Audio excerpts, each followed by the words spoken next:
नमस्कार, आप देख रहे हैं न्यूज़ वन इंडिया। मैं हूं आपके साथ पंकज यादव। करते हैं शुरुआत जहां पर झांसी मेडिकल कॉलेज में लगी भीषण आग तो वहीं बुझ गई है, लेकिन अपने मासूम बच्चों को खोने वालों के दिल की आग अभी भी धधक रही है।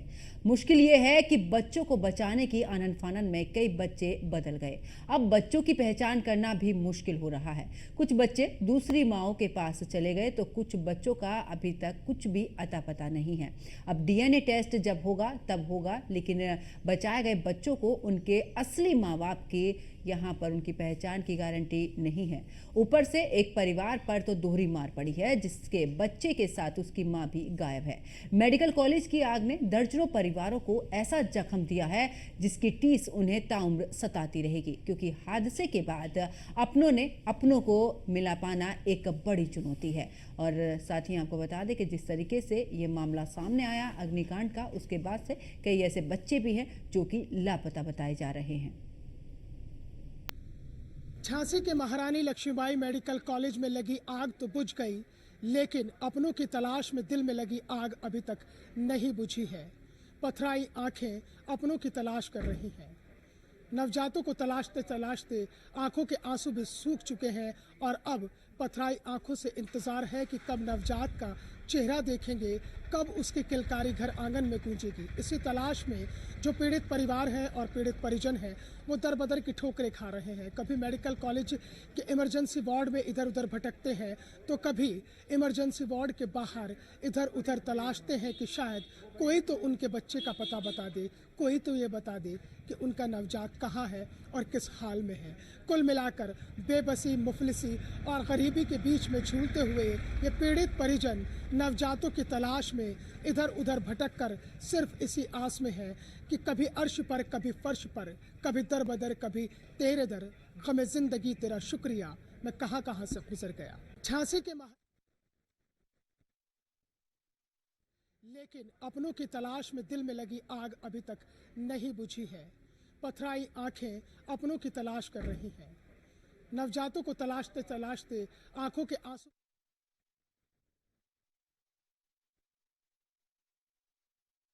हुए दर्दनाक हादसे के बाद अभी भी नवजात बच्चों की तलाश जारी है और उन्हीं नवजात बच्चों की तलाश में जो परिजन है यहाँ पर पहुँच रहे हैं। और ये जो यहाँ पर नवजात शिशुओं का एक ब्यौरा दिया गया है, जिसमें ये बताया गया है कि वार्ड नंबर 5 में कौन कौन से बच्चे भर्ती हैं, उनके यहाँ पर माता का नाम और उनके पिता का नाम यहाँ पर लिखा गया है। यहीं पर लोग पहुँच रहे हैं और तलाश कर रहे हैं का नवजात बच्चा मिल जाए। ये अभी हमारे सामने कृपा शंकर जी हैं और कृपा शंकर की कहानी बहुत अलग है। अलग इस मायने में हो जाती है कि इन्हीं मेडिकल कॉलेज में इनकी धर्मपत्नी को एडमिट कराया गया था और इनकी धर्मपत्नी ने यहीं पर एक बच्चे को जन्म दिया था। लेकिन अचानक ऐसा क्या हुआ कि इनकी पत्नी भी मेडिकल कॉलेज से अचानक गायब हो गई और उसके बाद में इनका नवजात बच्चा भी नहीं मिल रहा है। कृपा शंकर जी, कब आपने अपनी पत्नी को एडमिट कराया था, कब आपके बच्चा हुआ और फिर पूरी कहानी क्या है? 8 तारीख में बच्चा हुआ था। 8 तारीख में बच्चा आया भर्ती में, यहाँ तुरंत ही हुआ ऐसी यहाँ कर दिया वार्ड में कि यहाँ पर भर्ती कर दो। बच्चों को थोड़ी कुछ दिक्कत फंसा रहा है तो थोड़ी सी कमी है तो बच्चा में भर्ती कर दिए। यहाँ बच्चा दूध पी लगा, बढ़िया हो गया था बच्चा, कोई दिक्कत नहीं बच्चा को। और पत्नी चली नंबर वार्ड 1 में, वहाँ पर करके भर्ती 5 बजे सुबह 5:15 से हमने देखा, 5:15 निकली, उधर कैमरा में दिखाया हमने। टट्टी हो गए, पलंग पर पड़ी और हम थोड़े लेट गए तो हम जब गए पर पता नहीं हमें उतनी भी पत्नी गायब? हाँ, 14 तारीख। और बच्चा आपका?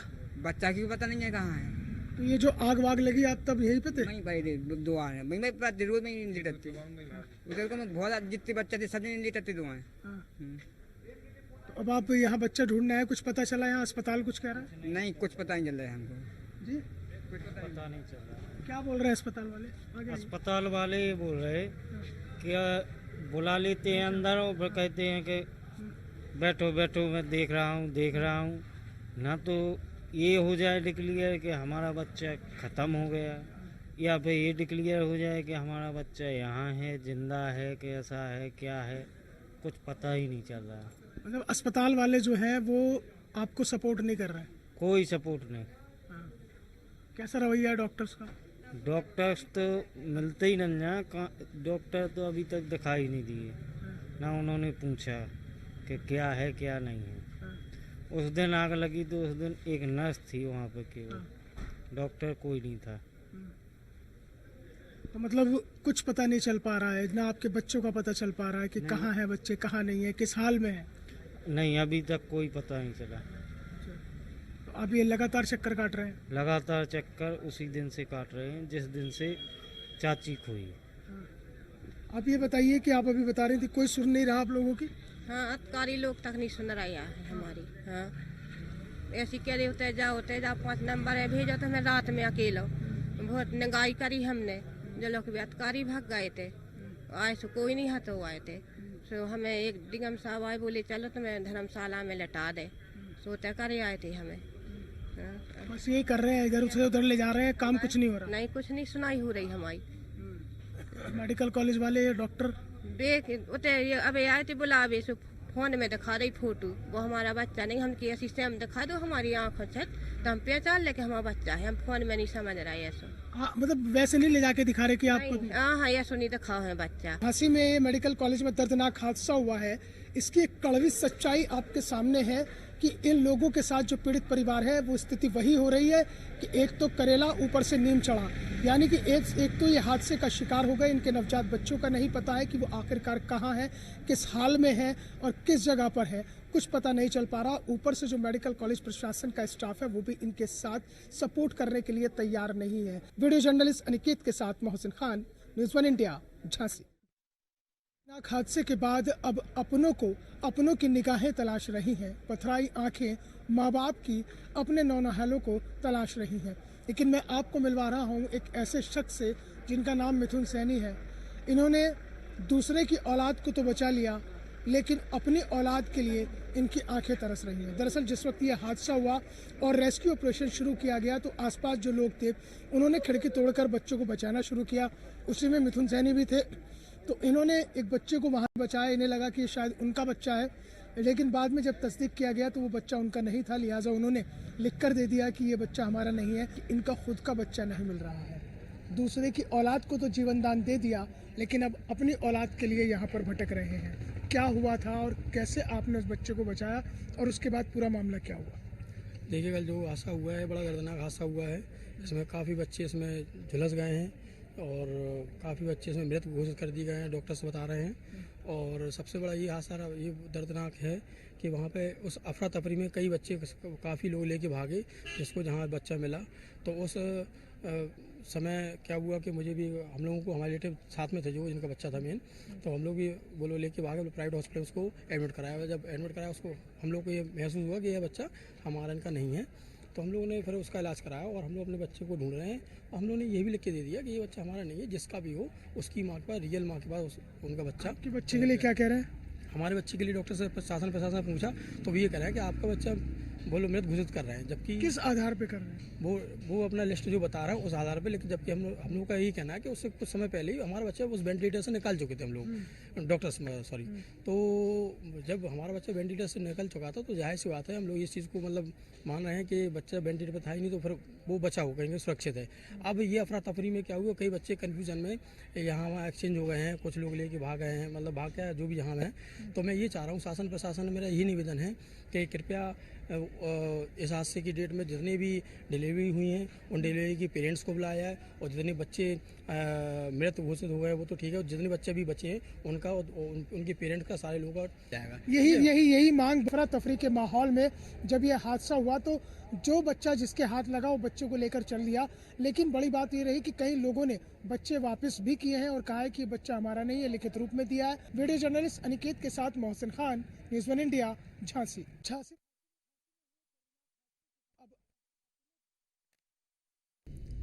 तो अग्निकांड के बाद अपनों की तलाश। मेडिकल कॉलेज में जिस तरीके से ये अग्निकांड हुआ, बचाए गए कई बच्चे आपस में बदल गए हैं। किसी ने अपनों को खोया तो किसी ने दूसरे के बच्चे को बचाया। ऐसे जो माँ बाप हैं जो अपनों की तलाश में, उनकी निगाहें भटक रही हैं। और इसी पर मोहसिन खान हमारे संवाददाता सीधे झांसी से हमारे साथ में जुड़े हैं, जो कि अस्पताल के बाहर से हमारे साथ में मौजूद हैं। वहीं राजीव दीक्षित भी हमारे साथ में मौजूद है झांसी से, और एसके वाजपेयी लखनऊ से हमारे संवाददाता हमारे साथ में जुड़ चुके हैं। मोहसिन, आपके पास में आते हुए, क्योंकि हमने देखा कि ग्राउंड जीरो पर आखिरकार आप बीती वो परिवार सुना रहा है जिनके बच्चे खोए हैं। किसी ने दूसरे के बच्चे को जरूर इस दौरान बचाया, लेकिन कहीं ना कहीं अपने बच्चे को खोने का दुख भी उनकी आंखों में नजर आ रहा है। पूरे तरीके से तस्वीर नहीं साफ हो रही है, कुछ पता नहीं चल पा रहा है। ऐसे में जिसको जो अंदाजा लग रहा है उसी हिसाब से यहां पर बातें निकलकर सामने आ रही हैं। देखिए, बिल्कुल जाहिर तौर पर पंकज, झांसी में हुए इस हादसे के बाद जो धुएं का गुबार उठा, उस धुएं के गुबार में अब तस्वीर भी धुंधली से नजर आ रही है, क्योंकि अभी भी कुछ साफ नहीं हो रहा है। आंकड़ों की बाजीगरी, या यूं कहें कि मेडिकल कॉलेज प्रशासन का जो मैथमेटिक्स है वो कुछ ज़्यादा ही महान है, क्योंकि अभी तक सही आंकड़ा निकलकर सामने नहीं आ रहा है कि आखिरकार जो नवजात बच्चे थे वो कितने एडमिट थे। यहाँ ये गौर करना होगा कि शुक्रवार को जब यह हादसा हुआ तो सबसे पहला जब बयान आया CMS माहौर का, तो उन्होंने कहा था कि 54 बच्चे एडमिट थे और उसमें से 10 बच्चों की दर्दनाक मौत हो गई है। लेकिन अगले दिन ही ठीक 24 घंटे के बाद ही यह आंकड़ा बदल जाता है और ये संख्या 49 पर पहुंच जाती है। अगर 49 की संख्या को हम देखते हैं, जिस जगह मैं यहाँ पर मेडिकल कॉलेज के इमरजेंसी वार्ड के बाहर पर खड़ा हूँ, यहाँ एक लिस्ट चस्पा की गई है जिसमें यह दर्शाया गया है कि 21 बच्चे यहाँ पर एडमिट है। अब आप थोड़ा सा ये समझिए कि अगर 21 बच्चे यहाँ पर एडमिट हैं, 10 बच्चों की मौत हो चुकी है, तो ये 21 और 10 ये हो जाते हैं 31। 31 में से 7 को ये कहा जा रहा है कि 7 बच्चों का जो है अलग अलग जगह पर इलाज चल रहा है। 31 और 7 38।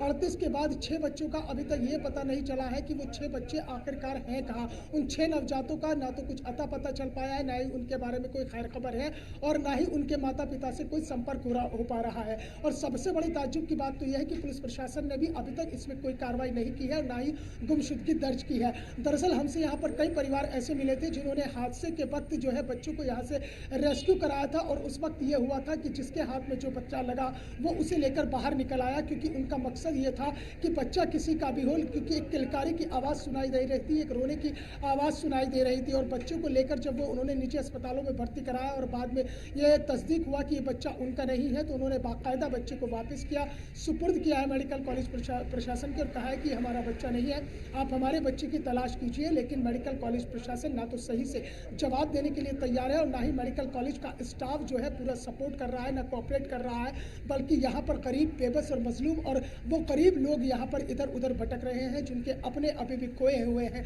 क्योंकि हादसे की आग भले ही ठंडी हो गई हो, लेकिन अपनों को तलाशने के दिल में जो आग लगी हुई है वो आग अभी तक खत्म नहीं हुई है, और पथराई आके लगातार अपनों को तलाश कर रही है। सबसे बड़ा सवाल यही है कि आखिरकार 6 नवजात बच्चे कहाँ हैं। अभी थोड़ी देर पहले यहाँ पर DM झांसी अविनाश कुमार सिंह यहाँ पर पहुँचे थे, उन्होंने तमाम जाकर जो है नवजातों का हालचाल जाना। उनसे जब मीडिया से बातचीत की गई तो उन्होंने भी सही आंकड़ा उनके पास भी नहीं है, और उनका ये कहना है कि थोड़ी देर बाद में वो आंकड़ा जारी करेंगे, थोड़ी देर बाद बताएंगे कि डाटा क्या है, कितने बच्चे रेस्क्यू कराए गए थे और कितने बच्चे दूसरे अस्पतालों में एडमिट हैं, कितने बच्चे मेडिकल कॉलेज में एडमिट हैं, कितने बच्चों को डिस्चार्ज किया जा चुका है, कितने बच्चों को उनके परिवारों से मिलाया जा चुका है। न्यूज़ 1 इंडिया ने सीधा सवाल किया था प्रिंसिपल डॉक्टर SN सेंगर से, जो पिछले एक लंबे समय से मठाधीशी कर रहे हैं, क्योंकि कार्यवाहक प्रिंसिपल है तो इसलिए जो मन में आता है वो करते हैं। उनके पास भी कोई ठीक आंकड़ा नहीं था। जब मैंने उनसे सवाल किया कि कितने नवजात रेस्क्यू कराए गए थे और कितने नवजातों को आपने किन किन हॉस्पिटल में भर्ती कराया, तो बड़ा चौंकाने वाला उन्होंने बयान दे दिया। उन्होंने कहा कि हमने 70 रेस्क्यू कराए हैं। उन्होंने 70 में उस पास के वार्ड में एडमिट प्रेग्नेंट महिलाओं को भी जोड़ दिया, लेकिन उसको डिस्क्रिप्शन नहीं किया कि वो प्रेग्नेंट महिलाएं थी। कह रहे 70 रेस्क्यू करा दिए हैं, 19 मेडिकल बिल्कुल। और यहाँ पर मोहसिन अगर बात करें, क्योंकि 36 घंटे से ऊपर का समय बीत चुका है, अभी तक किसी की तरफ से जो आंकड़े सामने आए हैं वो स्पष्ट रूप से बिल्कुल प्रमाणित नहीं है कि आखिरकार वहां पर संख्या कितनी थी, कितने बच्चों को बचा लिया गया है, कितने बच्चों के एक कहते हैं ना कि अंधेरे में ही तीर मारने वाली कहानी यहां पर चल रही है। मैं वापस लौटूंगी मोहसिन, और राजीव दीक्षित भी हमारे साथ में मौजूद है। राजीव, क्योंकि जिस समय पर रेस्क्यू चल रहा था आप भी वहीं पर पहुंचे थे, ऐसे में अब क्योंकि तस्वीर धीरे धीरे जिस तरीके से सामने निकल कर आ रही है, यह है कि जो संख्या है उसका आंकड़ा नहीं पता चल पा रहा है, यहां तक कि जो महिला उसमें मौजूद थी वो भी लापता है, जिस तरीके से मोहसिन ने अपनी रिपोर्ट में दिखाया। यानी कि एक लापरवाही होती है, लेकिन यहां तो लापरवाही की हदें ही पार हो गई हैं। मैं आपको बता दूं कि अगर लापरवाही न होती तो बड़ी यहाँ पर जो घटना हुई है वो नहीं होती, क्योंकि मैं आपको बता दूं कि जिस तरीके से यहाँ पर जो अग्निशमन यंत्र लगे हुए थे उनमें कहीं ना कहीं लापरवाही के ही कारण जो ये इतना बड़ा हादसा हुआ है। झांसी प्रशासन, जो मेडिकल प्रशासन है, वो यह कहता है कि यहाँ पर जो अग्निशमन के लिए काफी कार्यक्रम हुए थे और यहाँ पर जो अग्निशमन संयंत्र थे वो पूरे तरीके से दुरुस्त थे। लेकिन मैं आपको बता दूं कि जिस तरीके से यहाँ पर जो सिलेंडर मिले हैं वो कहीं ना कहीं उनमें जो डेट पुरानी थी और वो पुराने हो गए थे, मौके पर उन्होंने काम नहीं किया है, जिससे यह हादसा भयावह हो गया है। इसके अलावा मैं आपको बता दूं कि जिस तरीके से कल शाम को यहाँ पर फॉगिंग हो रही थी, फॉगिंग होने के बाद यहाँ पर जो हड़कंप की स्थिति मची है, तो कहीं ना कहीं अभी भी मरीजों में हड़कंप की स्थिति है और कहीं ना कहीं यहाँ जो इलाज करा रहे हजारों लोग अभी भी जो है हड़कंप में यहाँ परेशानी में जी रहे हैं, कहीं ना कहीं परेशानी में अपने बच्चों का इलाज करा रहे हैं। उन्हें अभी भी यहाँ पर सुरक्षा को लेकर पूरा विश्वास नहीं है कि यहाँ पर उनका बच्चा या उनका मरीज सुरक्षित है। जी बिल्कुल, वापस लौटेंगे राजीव आपके पास में, और एसके वाजपेयी लखनऊ से हमारे साथ में लाइव जुड़े हुए हैं।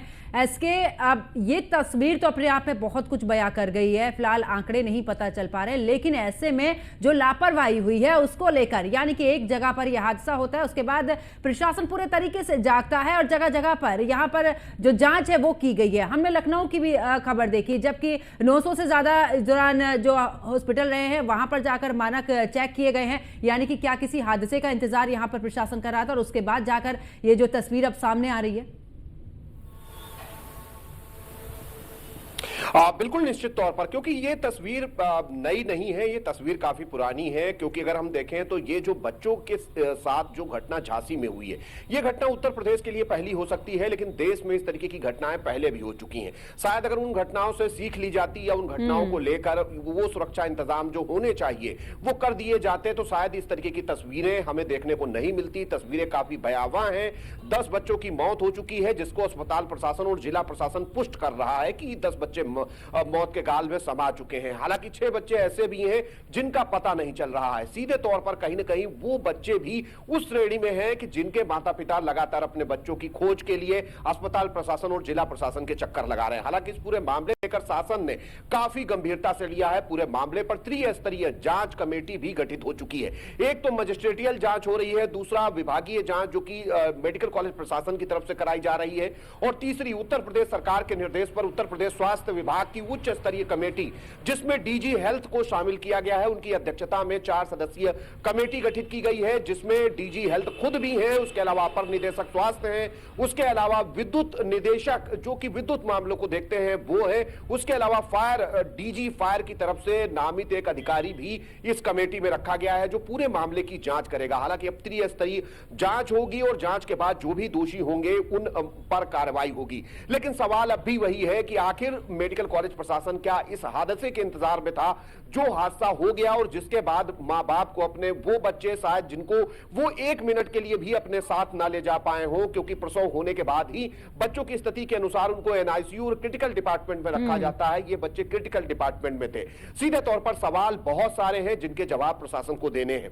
हालांकि पूरे मामले पर कार्रवाई होगी उन अफसरों पर, चाहे वो सीएमएस हो सकते हैं, वो प्राचार्य हो सकते हैं, वो वीसी हो सकते हैं, लेकिन बावजूद इसके वो बच्चे जो काल के गाल में समा गए हैं वो वापस नहीं आएंगे। परिजनों का दुख कम नहीं हो सकता। सीधे तौर पर इस तरीके की घटनाएं जब देश में कहीं भी हुई हैं उस समय इस तरीके के सुरक्षा इंतजाम होने चाहिए थे, खास तौर पर मेडिकल कॉलेज के स्तर पर, क्योंकि मेडिकल कॉलेज किसी भी जिले या किसी भी मंडल के लिए सबसे महत्वपूर्ण होता है। क्योंकि जब भी किसी भी जिला अस्पताल में किसी मरीज की स्थिति क्रिटिकल होती है तो हायर सेंटर के तौर पर उसको संबंधित मेडिकल कॉलेज के लिए रेफर किया जाता है, और मेडिकल कॉलेज पर लोगों का विश्वास होता है कि वहां पर बेहतरीन इंतजाम होंगे, बेहतरीन चिकित्सा सुविधाएं होंगी, बेहतरीन उपकरण होंगे, अच्छे और वरिष्ठ डॉक्टर वहां होंगे जिससे कि उनको बेहतर इलाज मिलेगा। शायद इसी उम्मीद में परिजन अपने बच्चों को लेकर और यही इसी उम्मीद पर पानी फिरा है इसके, और यही वजह रही है कि हमने ये इस खबर को जब देखा, जब पढ़ा और जब सुना, बिल्कुल इस यहाँ पर स्तब्ध कर दिया इस खबर ने। और ऐसे में क्योंकि अब जिस तरीके से परिजन यहाँ पर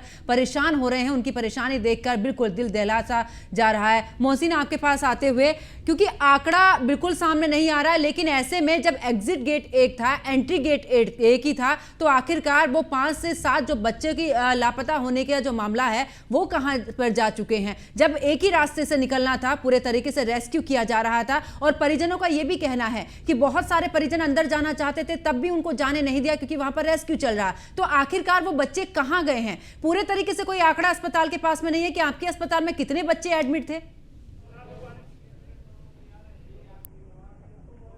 देखिए, बिल्कुल सीधे तौर पर पंकज, जिला जो मेडिकल कॉलेज है इसके पास कोई भी ऐसा आंकड़ा नहीं है जो ये तस्दीक करता हो कि आखिरकार कितने बच्चों को वहाँ एडमिट किया गया था, क्योंकि जो जानकारी निकलकर सामने आ रही है उसमें इस तरह की खबरें भी हैं कि क्षमता से ज़्यादा जो है बच्चों को वहाँ पर एडमिट किया गया था और एक बेड पर 5 से 6 बच्चों को लिटाया गया था, जिसके चलते जो लाइफ सपोर्ट होता है उसे लगाया गया था और लाइफ सपोर्ट पर वो बच्चे रखे गए थे। अब चूंकि जो SNCU ये वार्ड है इसमें एंट्री और एग्जिट एक ही था, लेकिन यहाँ थोड़ा सा ये समझना होगा कि इसके 2 पार्ट थे और इसके पिछले पार्ट जो था वो क्रिटिकल केयर यूनिट था और उसके पीछे का दरवाज़ा बंद था, जबकि अगला जो पार्ट था वो इसका नॉर्मल केयर यूनिट का था। और सबसे ज़्यादा जो आग का असर हुआ और धुएं का जो गुबार उठा वो पिछला जो पार्ट था उसमें हुआ, और जो आग थी वो आग की लपटें तेज होती चली गई और 10 बच्चों की दर्दनाक मौत हो गई है। अब जो क्रिटिकल केयर यूनिट का गेट था, उस गेट के बराबर में शीशे की खिड़कियां लगी हुई थी, उन खिड़कियों को तोड़कर वहां से बच्चों को निकाला गया, लेकिन 5 से 7 बच्चों का जो आंकड़ा अभी भी आ रहा है, जिसके बारे में अभी तक कोई खैर खबर नहीं है, उस पर